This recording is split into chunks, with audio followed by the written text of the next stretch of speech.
noite, amém? Vamos iniciar esse culto de adoração ao nosso Deus, iniciando com um novo cântico do nosso cenário, com o hino Coroação número 28.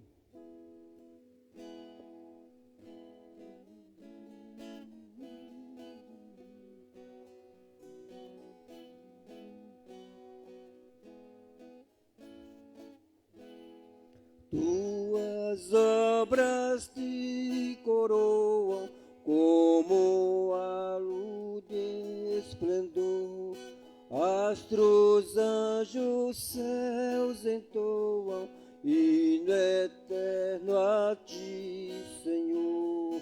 Campos, matas, vales e montes, verdes outeiros, verde mar, aves e sonoras fontes formam um coro singular. Nós mortais por ti remidos, Deus de glória, Deus de amor, corações aos céus erguidos, celebramos teu louvor. Revelas-te amor profundo, insondável, sem igual, enviando Cristo ao mundo a vencer por nós o mal.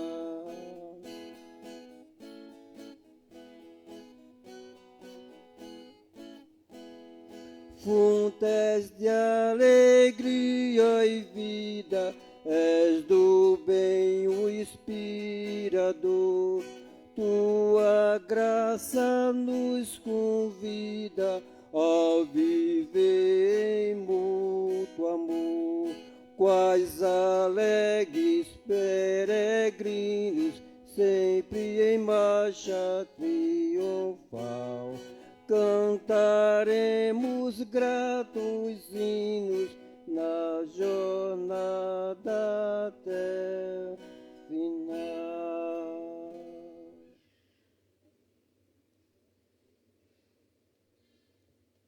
Amém. Cumprimento os irmãos com a graça e a paz do Senhor Jesus. Amém. Convido para ficarmos de pé, fazermos uma oração ao nosso Deus, iniciando este culto solene ao Senhor Jesus Cristo. Pai amado, Deus bendito, nós te agradecemos por estar em tua casa, por mais um dia de vida, pela tua graça, Senhor, que nos alcançou e nos trouxe até aqui nessa noite. Senhor, nesta hora, queremos a ti apresentar o nosso culto, cultuar ao Senhor, engrandecer o teu nome, louvar a ti, anunciar as tuas boas novas de salvação. Senhor, pedimos a tua misericórdia, pedimos o perdão, Senhor, porque somos pecadores. Pedimos a tua presença em nosso meio e que o Senhor receba glória para ti. Que o Senhor nos abençoe na direção, os irmãos que estarão no louvor, também o teu servo que vai nos trazer a palavra nessa noite. Que tudo aqui, Senhor, seja para a honra e glória do teu nome. É o que nós te pedimos no nome do teu Filho, Jesus Cristo. Amém. Irmãos, podeis sentar.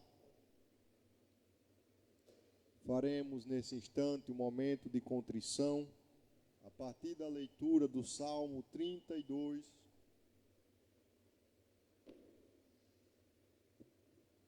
Salmos 32, versículo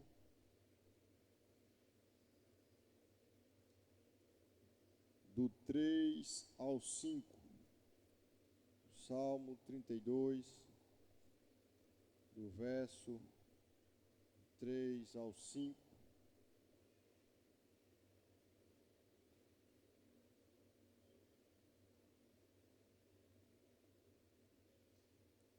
Diz assim o texto sagrado: enquanto calei os meus pecados, envelheceram os meus ossos. pelos meus constantes gemidos todo o dia, porque a tua mão pesava dia e noite sobre mim, e o meu vigor se tornou em sequidão de estio. Confessei-te o meu pecado, e a minha iniquidade não mais ocultei. Disse: confessarei ao Senhor as minhas transgressões, e tu perdoaste a iniquidade do meu pecado. O rei Davi, no momento em que cometeu o pecado, e ele diz que ele adoeceu por conta do pecado, enquanto se calou, envelheceram os seus ossos, seus constantes gemidos, porque a mão do Senhor pesava sobre ele dia e noite, e o vigor dele, apesar de jovem ainda, se tornou em sequidão, em seca. O pecado faz isso. Ele nos adoece e torna o nosso vigor em seca. Mas ele disse: confessei-te o meu pecado e a minha iniquidade não mais ocultei. E disse: confessarei ao Senhor as minhas transgressões. E o Senhor perdoou o seu pecado. Que nessa noite possamos confessar a Deus os nossos pecados e clamar pelo seu perdão. Nesse instante, um momento da oração em silêncio, e depois de alguns instantes eu vou pedir ao diácono Hilário para quebrar o silêncio com oração audível.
Amém. Uma vez agora tendo pedido perdão ao Senhor pelos nossos pecados e gratos a Deus por o perdão, nós estaremos louvando ao Senhor com mais um canto, o nosso irmão Paulo.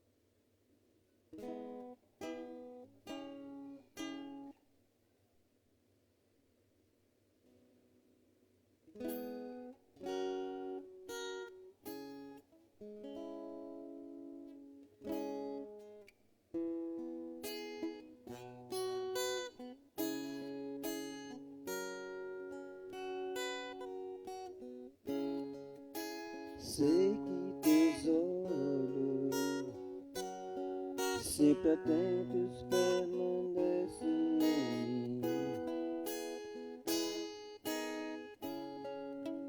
e teus ouvidos estão sensíveis para ouvir meu clamor. Posso até chorar, mas a alegria vem de manhã. É Deus de perto e não de longe. Nunca mudaste, tu és fiel. Deus de aliança, Deus de promessa, Deus que não é homem pra mentir. Tudo pode passar, tudo pode mudar, mas tua palavra vai se cumprir. Deus de aliança, Deus de promessa, Deus que não é homem pra mentir. Tudo pode passar, tudo pode mudar, mas tua palavra vai se cumprir. Posso enfrentar o que for, eu sei quem luta por mim. Seus planos não podem ser frustrados. Minha esperança está nas mãos do grande eu sou. Meus olhos vão ver o impossível acontecer. Deus de aliança, Deus de promessa, Deus que não é homem pra mentir. Tudo pode passar, tudo pode mudar, mas tua palavra vai se cumprir. Posso enfrentar o que for, eu sei quem luta por mim. Seus planos não podem ser frustrados. Minha esperança está nas mãos do grande eu sou. Meus olhos vão ver o impossível acontecer.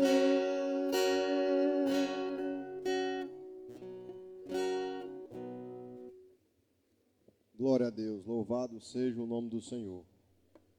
Continuamos nesse momento de adoração ao Senhor. Dessa vez faremos a leitura do Salmo 99. E os irmãos que forem encontrando, aqueles que puderem ficar de pé para fazermos a leitura de forma alternada.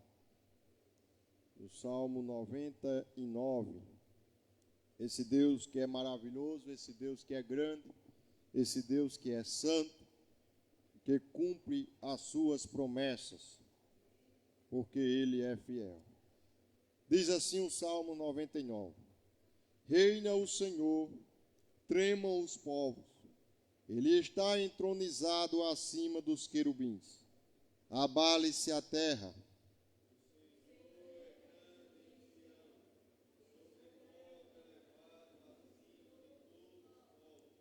Celebrem eles o teu nome grande e tremendo, porque é santo.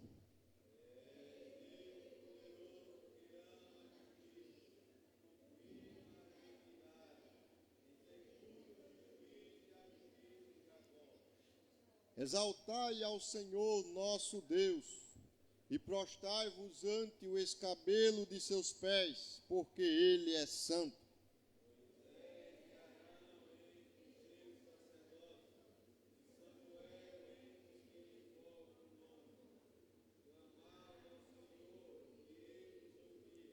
Falava-lhes na coluna de nuvem, eles guardavam os seus mandamentos e a lei que lhes tinha dado.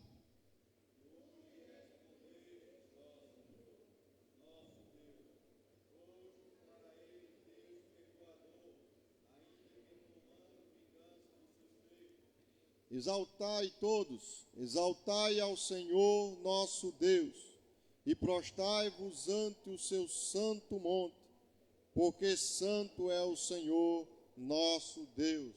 Exaltemos ao Senhor nesta hora. Podeis sentar os irmãos, a irmã Lidiane vai estar louvando ao Senhor com mais 2 cânticos. No segundo cântico, os irmãos têm a oportunidade de dizimar e ofertar ao Senhor com alegria, porque Ele é bom, Ele é maravilhoso.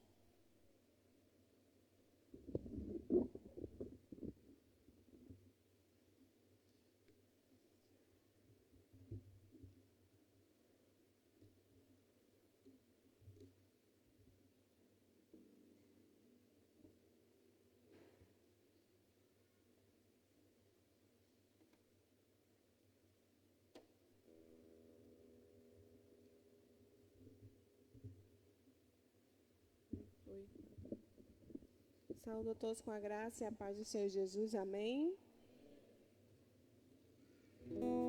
Vamos todos juntos louvar ao Senhor em adoração a Ele, que merece toda a honra e toda a glória.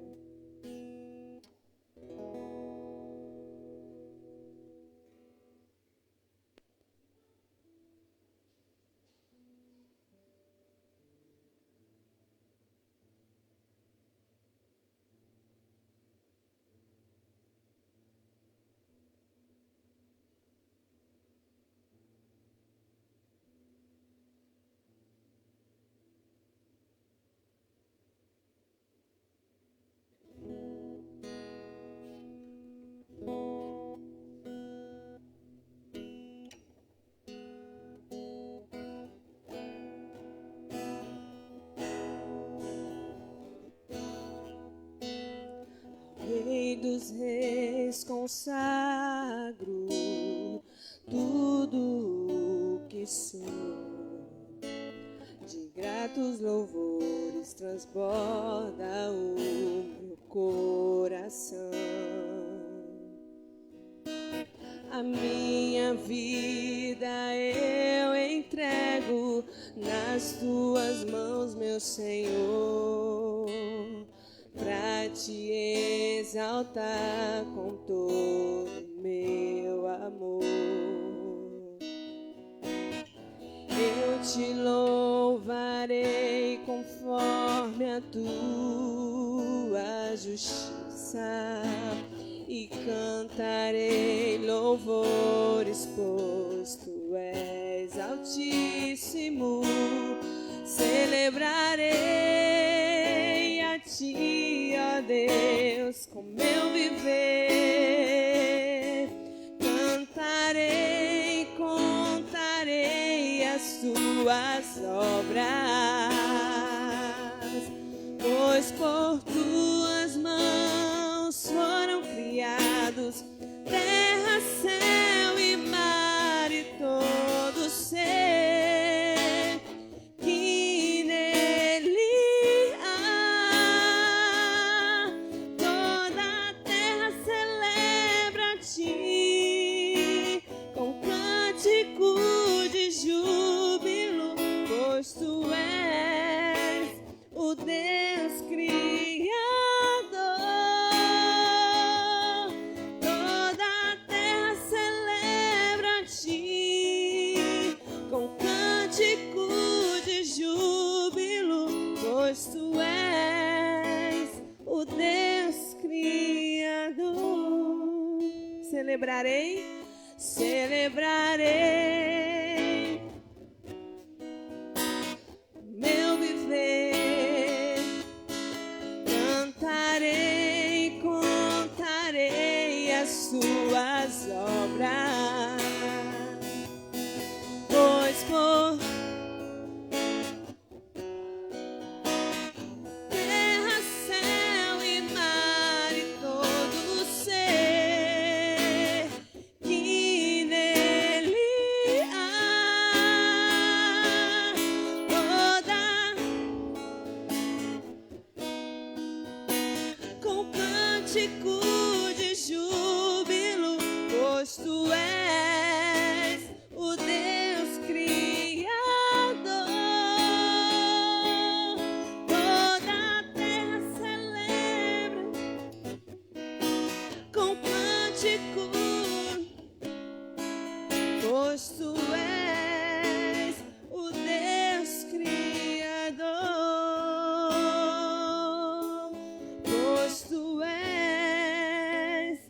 Deus Criador, pois tu és o Deus Criador. A honra, a glória, a força e o poder ao Rei Jesus e o louvor ao Rei Jesus. Cante a honra, a glória, a força e o poder ao Rei Jesus e o louvor ao Rei. A honra, a glória, a força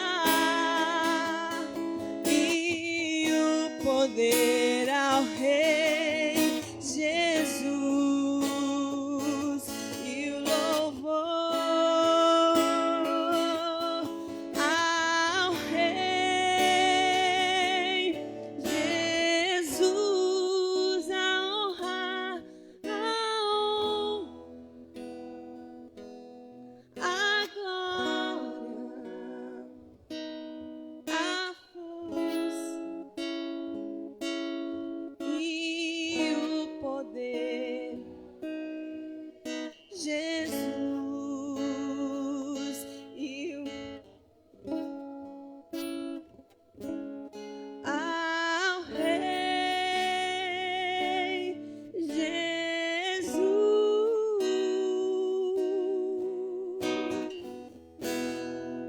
Aleluias. Vamos continuar dando honra e glórias ao Senhor Jesus.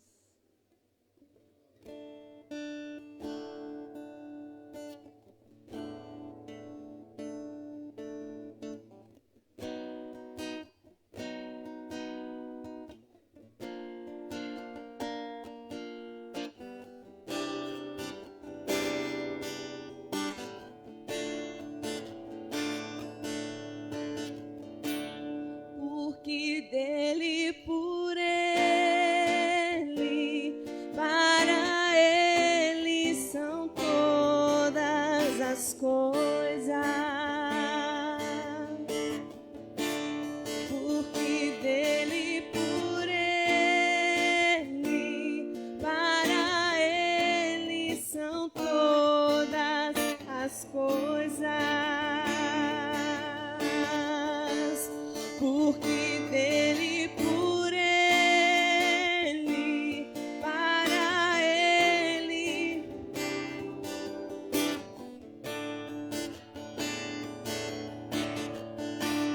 porque dele, por ele, para ele. Então renda glórias a ele. A ele a glória,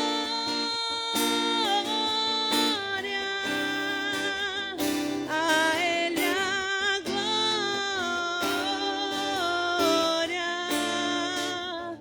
a ele a pra sempre, amém. A ele a glória,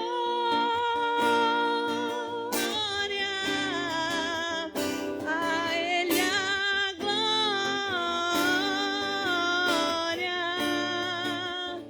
a ele a glória, pra sempre, amém. Quão profundas riquezas o saber e o conhecer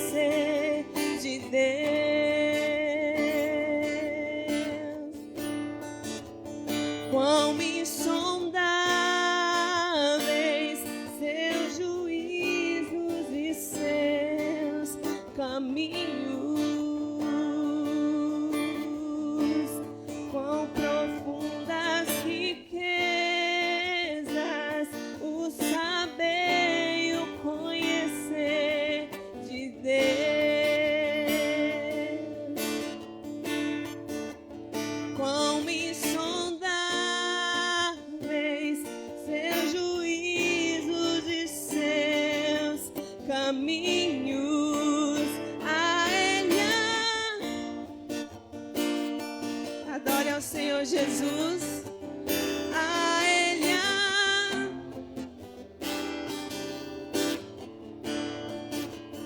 a Ele a glória para sempre. Amém. A Ele a Ele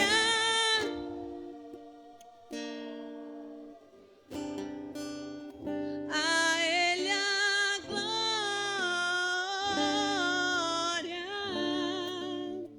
a Ele a glória para sempre. Amém. A Ele a glória,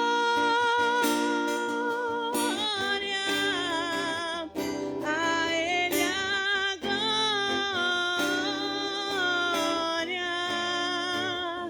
a Ele a glória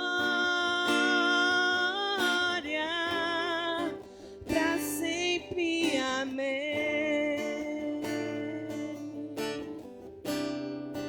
Para sempre. Amém.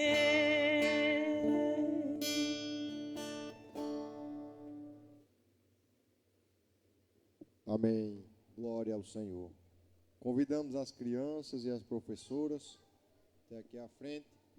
Eu convido o irmão Francisco para fazer a oração por elas e também por aqueles, pelos dízimos e oferta, aqueles que puderem e os que não puderam ofertar.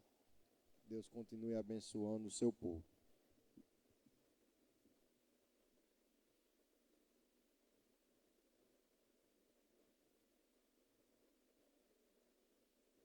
Glória a Deus.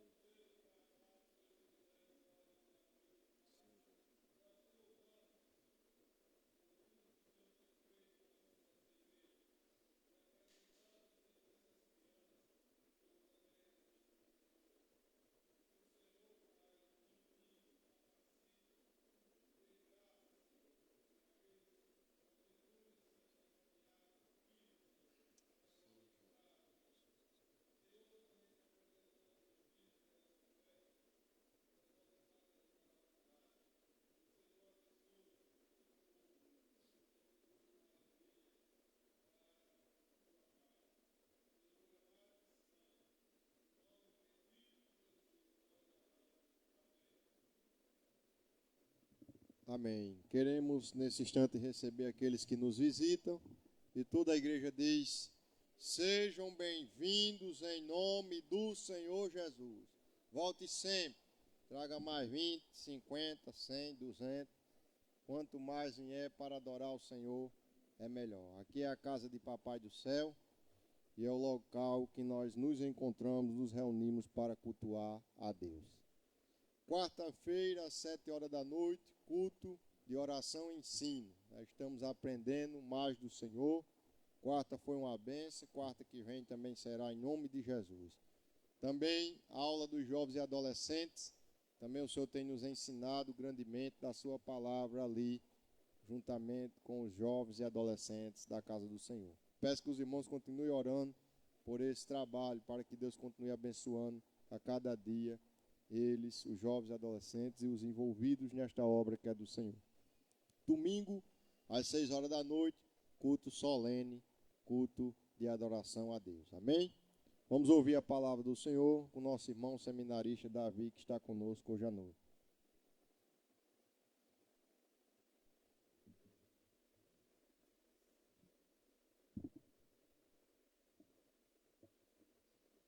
Boa noite, irmãos.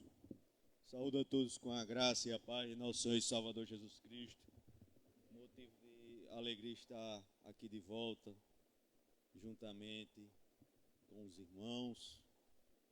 Só temos motivo de agradecer ao Senhor, porque até aqui o Senhor tem nos ajudado.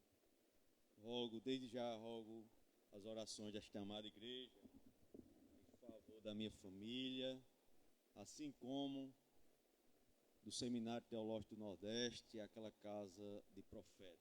Os irmãos, orem pelo aquele lugar que persevera na formação de líderes, de pastores, para cuidar do rebanho do Senhor Jesus Cristo. Irmãos, sem mais delongas, convido a amada igreja a abrir a inerrante palavra do Senhor na epístola do apóstolo Paulo aos Efésios, capítulo 1. Vamos meditar do verso 15 ao verso 23. Carta de Paulo aos Efésios, capítulo 1, verso 15 ao 23. Amém? Eu vou ler, os irmãos acompanham com reverência o olhar sobre o texto da palavra de Deus. Diz assim, a inerrante palavra de Deus: por isso também eu, tendo ouvido a fé que há entre vós no Senhor Jesus, e o amor para com todos os santos, não cesso de dar graças por vós, fazendo menção de vós nas minhas orações, para que o Deus de nosso Senhor Jesus Cristo, o Pai da glória, vos conceda espírito de sabedoria e de revelação no pleno conhecimento dele, iluminados os olhos do vosso coração, para saberdes qual é a esperança do seu chamamento, qual a riqueza da glória da sua herança nos santos, e qual a suprema grandeza do seu poder para com os que cremos, segundo a eficácia da força do seu poder, o qual exerceu ele em Cristo, ressuscitando-o dentre os mortos e fazendo-o sentar à sua direita nos lugares celestiais, acima de todo principado e potestade e poder, e domínio e de todo nome que se possa referir, não só no presente século, mas também no vindouro. E pôs todas as coisas debaixo dos pés, e para ser o cabeça sobre todas as coisas, o deu à igreja, a qual é o seu corpo, a plenitude daquele que a tudo enche em todas as coisas. Vamos orar, irmãos, para que o Espírito Santo nos dê entendimento acerca da palavra de Deus. Santo Deus, eterno Pai, te louvamos, te bendizemos, Senhor, pela tua graça, ao enviar o teu Filho Jesus para morrer em nosso lugar na cruz do Calvário. Não merecíamos, Senhor, tamanho amor, tamanha graça, mas o Senhor nos perdoou, o Senhor nos escolheu. Por isso, Senhor, não te pedimos nem prata nem ouro, mas a tua presença no nosso meio. Fala aos nossos corações mediante a tua poderosa, inerrante palavra, Senhor. Edifica a tua igreja, alimenta a tua igreja. Tenha misericórdia de mim, Senhor, que sou pecador. Não deixe, Senhor, eu sozinho aqui neste lugar, neste púlpito, mas me ajuda, Senhor, a pregar somente a tua palavra com fidelidade e autoridade. Fala, Senhor, aos nossos corações, que nesta noite o nome do irmão Davi venha desaparecer, mas que o nome do teu Filho amado Jesus venha ser exaltado pelos séculos dos séculos. Fala, Senhor, não deixe que venha ser uma palestra, mas que o Senhor venha demonstrar o teu poder, a tua autoridade, mediante a pregação da tua poderosa, inerrante, inspirada palavra. Porque para onde nós iremos que só o Senhor tem as palavras de vida eterna. Ó Senhor, para onde nós iremos? Assim, no nome do teu Filho amado Jesus Cristo, que vive e que reina, nós oramos. Amém.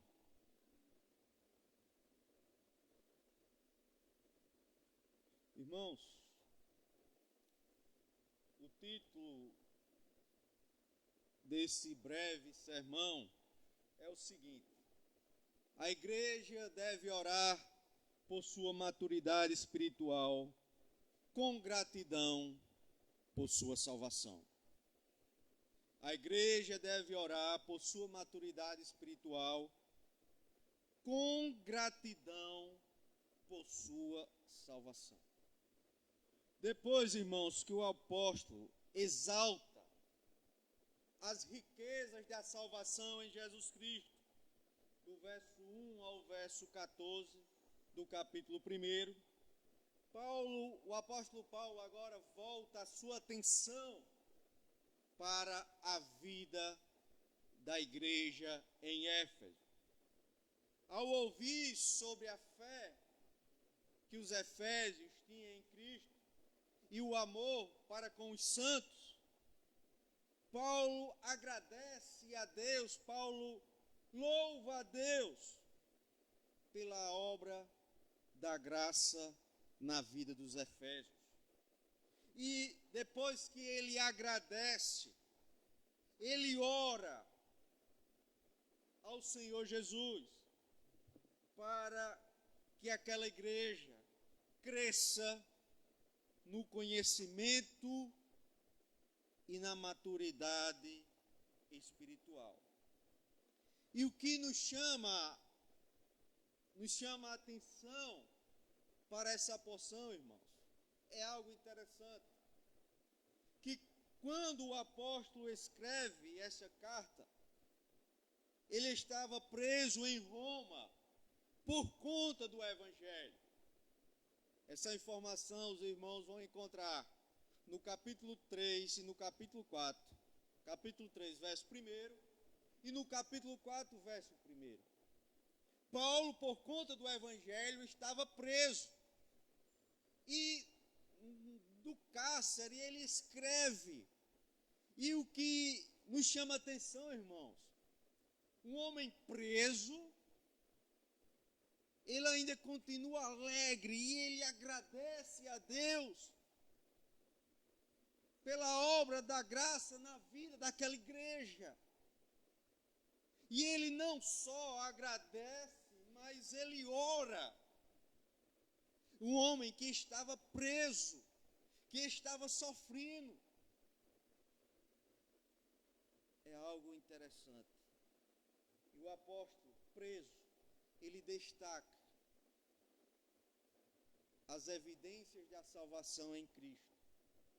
E ora para a igreja crescer em maturidade espiritual. E o propósito que Paulo escreve, essa porção do verso 15 ao verso 23, ele tem como propósito exortar. A palavra exortar não tem apenas o significado de repreender, de chamar a atenção, não só isso, mas tem o significado também de animar, de dar força, de dar ânimo, de encorajar. E Paulo, o propósito dele aqui é encorajar a igreja de Éfeso a orar por maturidade espiritual. Não só orar por maturidade, mas expressar gratidão pela salvação em Cristo Jesus.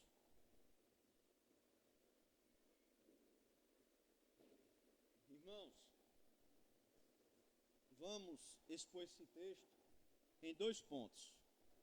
Primeiro ponto, do verso 15 ao 16, e o segundo ponto, do verso 17 ao verso 23. Mas irmãos, para a igreja crescer em maturidade espiritual e gratidão pela sua salvação, A igreja precisa de duas coisas. Prestem bem atenção. O verso 16 e o verso 15. Primeiro, ela precisa demonstrar gratidão a Deus. Verso 15. Pela fé que possui em Cristo Jesus. E Paulo nos ensina a agradecer. Paulo diz: eu sou grato pela fé que há entre vós em Jesus. E é interessante que ele continua. Ele não só para na fé. O segundo ponto. Pelo amor manifestado para com todos os santos. Essa é a fé, irmãos, que o cristão verdadeiro deve carregar. Essa é a fé, exatamente a fé que Tiago fala no capítulo 2. Tiago, no capítulo 2, ele repreende a fé morta. Ele diz que a fé, Tiago vai dizer que a fé sem obras é morta. Tiago vai dizer, se você apenas crê, você está perdendo para os demônios. Porque os demônios creem e tremem. Tiago vai nos ensinar que a verdadeira fé deve ter evidência. E Paulo vê as evidências de salvação na vida daquela igreja. Paulo não apenas vê uma fé morta, mas uma fé operante, uma fé viva. Paulo diz, olhe, vocês têm fé. Eu reconheço a fé que há em Jesus Cristo, no meio de vós, a fé que há entre vós para com Jesus. Mas eu também dou graças a Deus, porque eu vejo o amor de vocês para com os santos, para com os irmãos. Eles demonstravam a verdadeira fé em um amor prático, um amor verdadeiro, não apenas um amor de boca. Irmãos, a nossa fé não deve ser apenas de boca, mas a nossa fé deve produzir frutos para a glória de Deus. Se você tem apenas fé, e essa fé não é acompanhada de bons frutos para a glória de Deus, a sua fé é vã, a sua fé morta, não serve para nada. Tiago glorifica a Deus, porque os irmãos tinham fé e demonstravam essa fé em Cristo na prática, amando os santos, amando os seus irmãos. Irmãos, como igreja do Senhor, nós não devemos ser uma figueira que só tem apenas folhas. Nós devemos produzir frutos para a glória de Deus. E se você é um cristão verdadeiro, um cristão genuíno, se você verdadeiramente nasceu de novo, se você está enxertado na videira verdadeira que é Jesus Cristo, você vai frutificar. E não precisa tocar trombetas, olha, eu produzi um fruto, não, porque seu fruto vai ser evidente e patente aos olhos dos irmãos e das pessoas. A fé verdadeira, ela deve ser acompanhada de bons frutos. Paulo vê a fé, mas também Paulo vê o fruto, o amor. Quando Jesus, ele chega no templo e ele expulsa aqueles cambistas,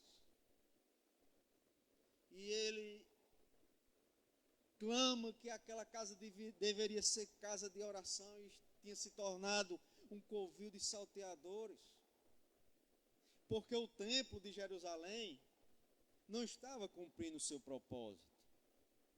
Aquele templo devia ser um farol para as nações, onde as pessoas olhavam para aquele lugar e viam a glória de Deus e eram atraídas para louvar e engrandecer a Deus. Mas quando Jesus chega naquele lugar, vê apenas um comércio.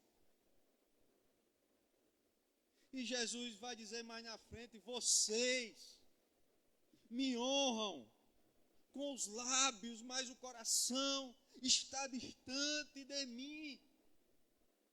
Porque eles professavam servir ao Deus de Israel. Dizia: nós somos filhos de Abraão. Mas por outro lado, eles faziam comércio na casa de Deus. E o templo, que era para ser uma bênção, apenas era uma figueira sem frutos, que tinha beleza, mas que não dava fruto. E hoje não é diferente. A título de aplicação, irmãos, muitos que professam a fé cristã não passam de uma figueira que não dá frutos.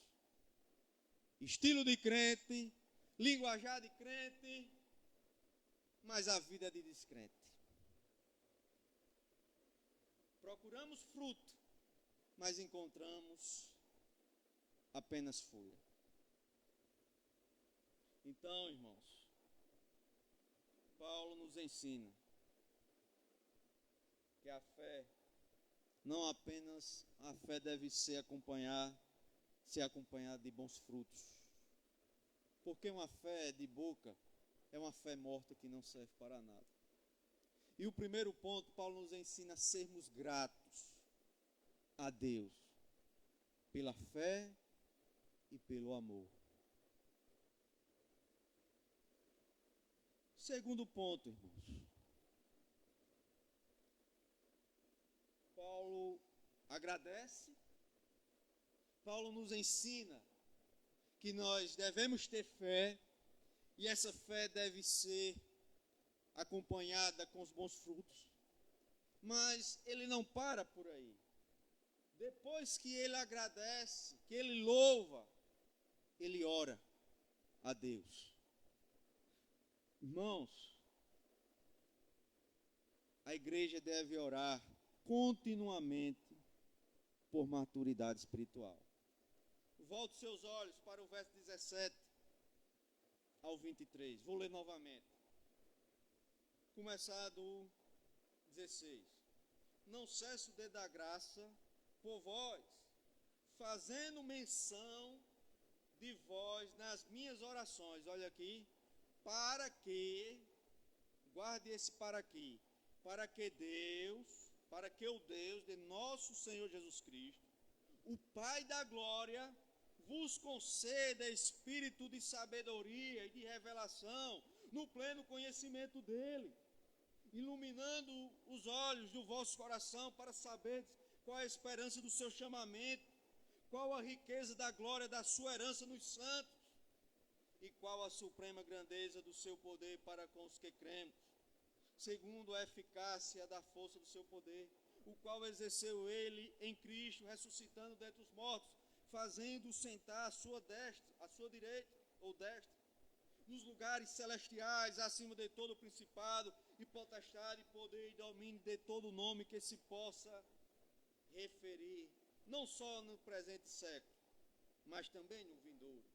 Pois todas as coisas debaixo dos pés, e para ser o cabeça sobre as coisas, o deu à igreja, a qual é o seu corpo, a plenitude daquele que é tudo, que a tudo enche em todas as coisas. E agora, o motivo da oração de Paulo é a maturidade espiritual da igreja. Irmãos, olhe, preste bem atenção. Maturidade espiritual não se avalia, ou não se mede, ou não se afere por anos de igreja. Não. Ah, fulano é maduro porque tem tantos anos na igreja. Fulano é maduro porque tem tantos anos na igreja. Paulo nos ensina que o crente maduro não é aquele que tem mais tempo na igreja, mas é aquele que tem mais comunhão com Deus, aquele que desenvolve um relacionamento estreito com o Senhor Jesus Cristo, aquele que persevera em oração, aquele que se debruça nas Escrituras Sagradas, aquele que é dependente de Deus. Então Paulo nos ensina, mesmo diante com duas virtudes maravilhosas, a fé e o amor para com os santos, Paulo motiva a igreja a se debruçar ou buscar sem parar por maturidade espiritual, por intimidade com Deus, por relacionamento com Deus. E no verso 17, Paulo ora para que Deus lhe conceda espírito de sabedoria e de revelação no pleno conhecimento dele. A oração, Paulo diz, olha, eu oro por vocês, para que vocês venham conhecer realmente nosso Senhor Jesus Cristo, para que vocês venham saber quem é o Deus de Israel, que fez os céus e a terra. Irmãos, e diante desse verso, não devemos nos conformar com o conhecimento pueril, com o conhecimento superficial. Não. Paulo nos ensina que nós devemos buscar o verdadeiro conhecimento de Deus. E como é, irmão Davi, que eu busco o verdadeiro conhecimento de Deus? Através da oração e do estudo da palavra de Deus. Mas infelizmente, há um fastio pela oração. Há um fastio pelas Escrituras. As pessoas não gostam mais de ouvir as Escrituras. As pessoas não gostam mais de tirar um tempo para orar, para conversar com Jesus. Não. São impacientes, não é tanta letra. Mas não é tanta letra, é a palavra de Deus. É Jesus falando à sua igreja. É a palavra inspirada do céu, é o maná do céu, que Deus nos concedeu. E Ele se revela mediante, por meio da sua palavra. Mas como, irmãos, eu vou crescer em maturidade se eu tenho fastio desta palavra? Se eu não gosto de orar? E eu digo isso com temor, irmãos, com temor. Se você não gosta de orar, se você não gosta da palavra, é porque você não é dependente de Deus, você é uma pessoa autossuficiente. A doutrina reformada, a qual nós seguimos, nós cremos na soberania de Deus, que Deus sabe todas as coisas, que o passado, o presente e o futuro está diante do nosso Deus. Ele sabe de tudo. Aí muitos dizem assim, para que orar? Se Deus, antes que a palavra venha aos meus lábios, o Senhor já sabe. Para que orar se Ele já sabe de tudo? E eu digo o seguinte, a igreja ora, não porque Deus já sabe de tudo, A igreja ora porque a igreja é dependente de Deus. A igreja ora porque a igreja crê na providência de Deus. A igreja ora porque ela precisa do cuidado paternal do bom pastor.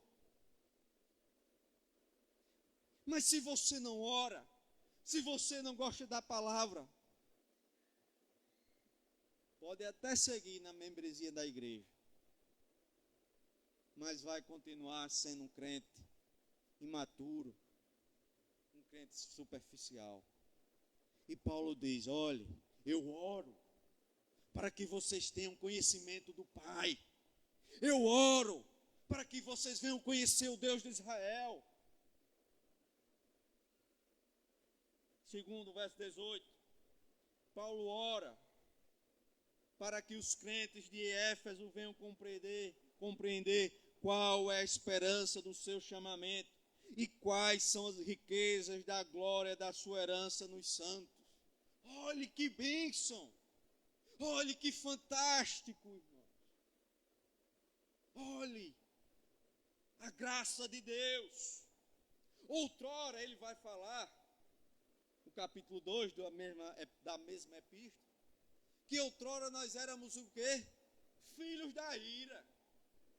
Estávamos mortos nos nossos delitos e pecados, caminhando para o inferno. E agora o Senhor nos chama, o Senhor nos salva, e ainda tem uma herança para os eleitos. Uma herança incorruptível, algo que a mente humana não pode imaginar, algo belo, algo glorioso. Uma herança.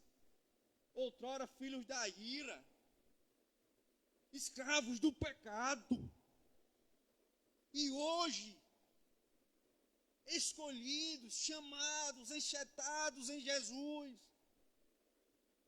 aguardando uma herança no mundo por vir, na vida eterna. E qual é a esperança do chamamento? Qual é a esperança do chamamento? Voltem os seus olhos para o verso 4. E Paulo nos dá uma pista. Diz assim: assim como nos escolheu nele em quem? Em Cristo, antes da fundação do mundo. O Senhor elegeu a igreja, predestinou a igreja antes da fundação do mundo. Ele já sabe qual vai ser o seu rebanho, qual é o seu rebanho. Para sermos santos. E notem que quando você pergunta o que é santo para um crente, um cristão, ele vai dizer: santo é aquele que é separado. Sim, é separado. O santo, segundo a palavra de Deus, é aquele que é separado. Mas não é só separado. É separado para Deus. É propriedade de Deus. Então, os irmãos, vê a lógica. Se você foi eleito antes da fundação do mundo, se você é propriedade de Deus, exclusiva, como pode você viver em desacordo com a palavra de Deus? Essa conta não fecha. Essa conta não está batendo. Se você é propriedade de Deus, se você foi eleito antes da fundação do mundo, você deve viver debaixo do governo soberano de Deus e de acordo com a sua palavra. Então, o Senhor nos chamou para sermos santos e irrepreensíveis. Irrepreensíveis perante Ele, em amor. Então o cristão não pode viver de qualquer maneira. Não pode viver de qualquer jeito. Não pode viver segundo o que ele acha correto. Não. Ele deve ser submisso às Escrituras. Ao que a Bíblia diz, se é correto, nós devemos abraçar. Se é errado, nós devemos rejeitar. Porque nós somos santos, separados, propriedade exclusiva de Deus.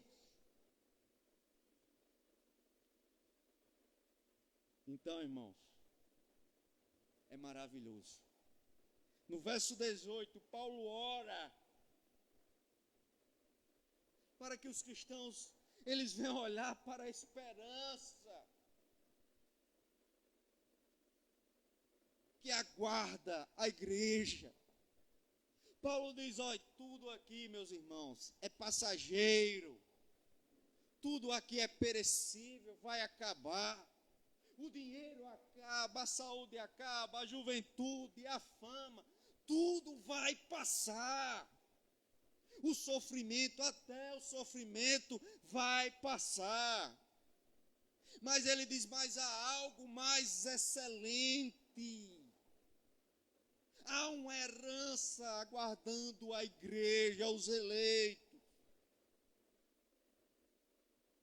E ele continua, verso 19 e 20. Ele também ora, irmãos, para que a igreja venha conhecer a grandeza do poder de Deus, exercido em Cristo Jesus, ao ressuscitá-lo dentre os mortos. É algo interessante.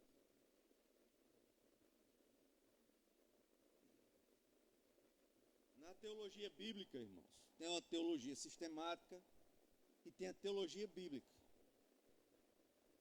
E na teologia bíblica nós aprendemos que Deus deu uma ordem a Adão. Gênesis capítulo 1, verso 28. E Adão pecou. Adão falhou.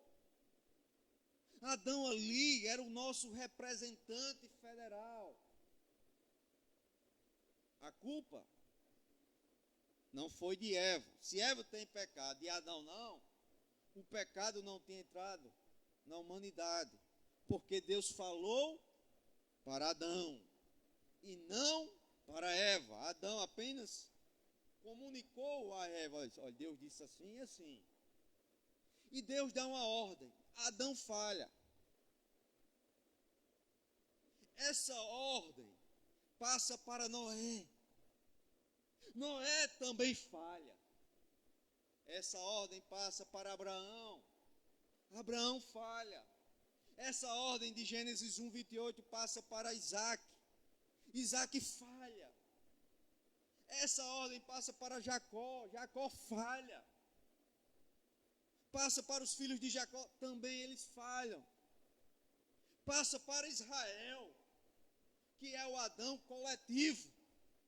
Israel falha. Mas vem Jesus. Jesus cumpre cabalmente Gênesis 1, 28. Onde Israel falhou, Jesus triunfou. Quando Israel passa 40 anos no deserto, Israel peca. Jesus passa 40 dias sendo tentado no deserto pelo diabo. Jesus triunfa, Jesus resiste. A palavra de Deus vai dizer que Adão, primeira possessão demoníaca, a serpente engana Adão e Eva. Lá em Marcos vai dizer que Jesus foi alimentado no meio das feras. Jesus triunfou. Onde Israel e Adão falharam, tropeçaram, Jesus triunfou.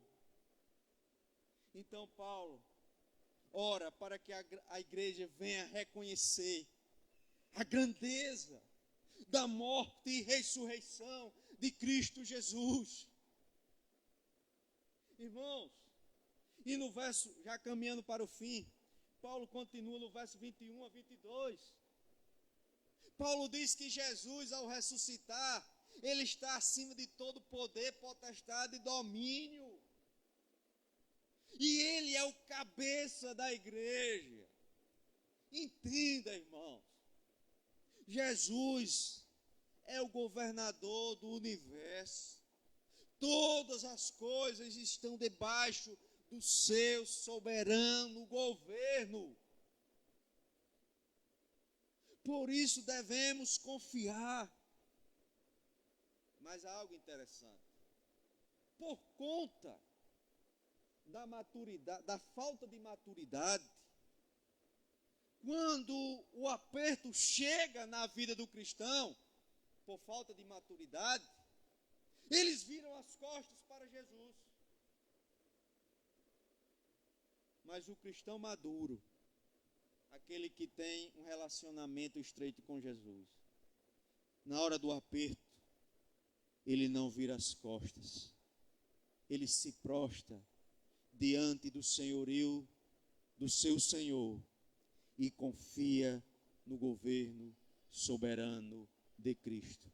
Porque ele tem a plena convicção que Jesus está no controle de todas as coisas.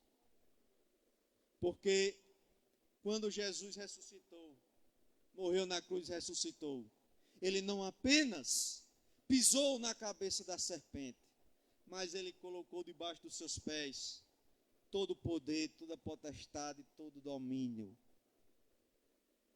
E ele foi constituído o cabeça da igreja, o noivo da igreja.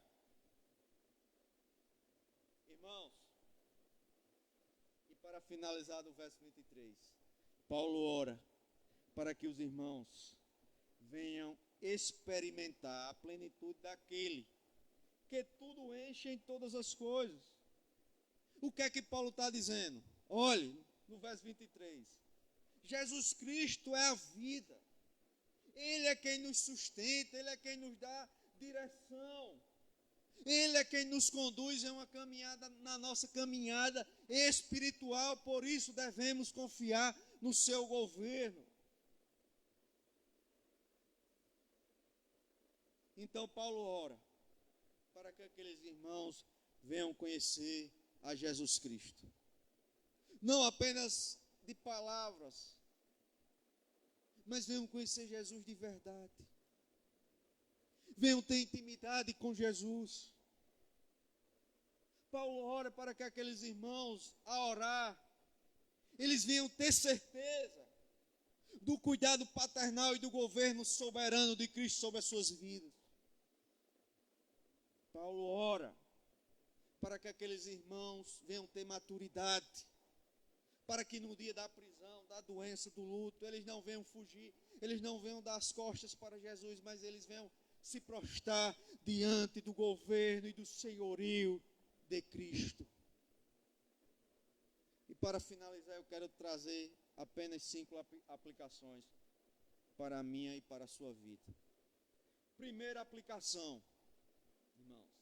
Antes de pedir algo a Deus, agradeça-lhe pelo que Ele está fazendo por você. Antes de pedir qualquer coisa, agradeça pelo aquilo que Ele está fazendo na sua vida. Ore dizendo: obrigado, Senhor, pela fé em Cristo. Obrigado, Senhor, pelo amor para com os santos. Segunda aplicação. Ore por você e seus irmãos, para que você e seus irmãos venham conhecer profundamente a Deus, e para que o Senhor venha conceder sabedoria espiritual à igreja. Essa é a maior bênção que o cristão pode ter. Não é carro novo, não é fama. A maior bênção que o cristão pode ter é conhecer a Deus. Jó, no capítulo 42, verso 5, ele diz assim: eu te conhecia só de ouvir falar. Jó diz: antes, Senhor, eu te conhecia apenas de ouvir falar, mas agora os meus olhos te veem. Terceira aplicação. A verdadeira gratidão conduz os crentes a intercessão, a oração. Os cristãos verdadeiros agradecem a Deus e oram uns pelos outros.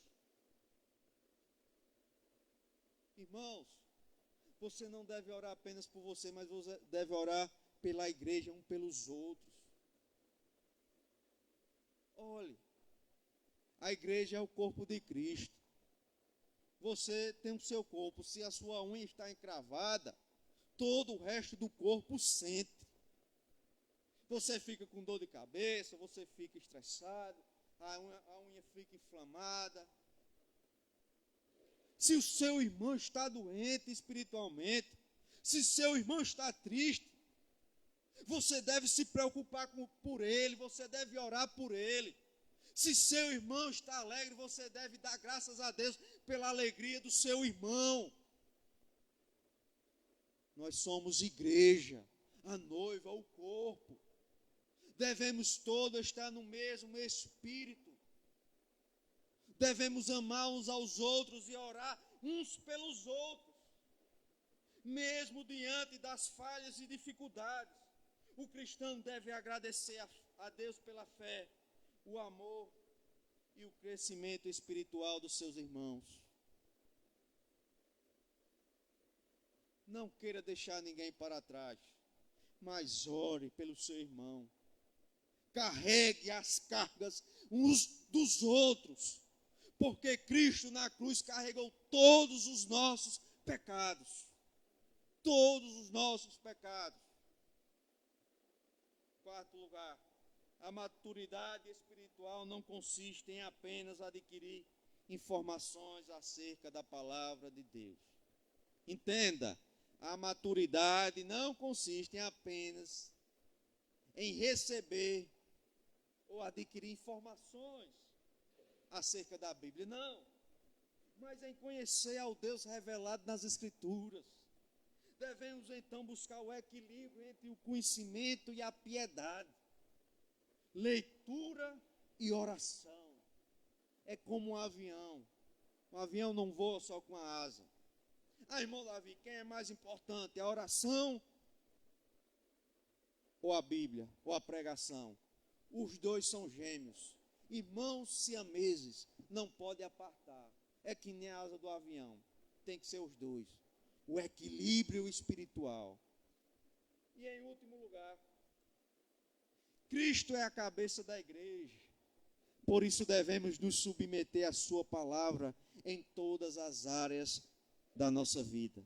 Não apenas tendo o Senhor Jesus presente em nossa vida, mas como Senhor da nossa vida, conduzindo cada uma das nossas atitudes para a glória de Deus. Você não deve ser crente só na igreja. Aqui é muito fácil enganar. Senta, ouve, louva. O linguajar de crente, você tem que ser crente.